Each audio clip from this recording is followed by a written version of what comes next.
antsika tsirairay any atokantrano andray manaraka tsy tapaka ny vaovao mahakasika ny mety hotratry ny andro. Indro ary atolotra ho anao zao ny vaovao mahakasika ilay rivodoza du Masil.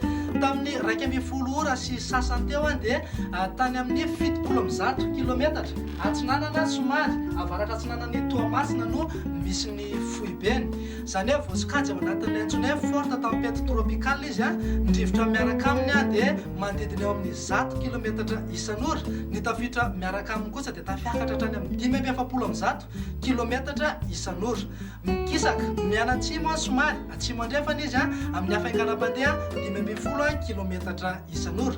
Raha araka ny vinavina aloha dia tsy hiditra tanety izy fa saingy kosa ny rahona sy ny rivotra miaraka aminy dia mitoetra amin'ny faritra maro eto Madagasikara, indrindra ny amin'iny tapany avaratra sy aty amin'ny faritra atsinanan'ny Madagasikara aty ka mitondra rotsakorana betsaka izay mety arahana tafiditra indraindray. Koa angaviana zany reto faritra voalaza manaraka ireto mba hampiasa ny fepetra mikasika ny filazana miloko mavo dia ny faritry Diana, Sofia, Mahajanga voalohany sy faharoa, ny faritry Sava, Analanjorofo, Atsinanana hita hatrany amin'iny distrikany Nosvarika, Manakara, Mananjary, Vohipeno ary Farafangana iny.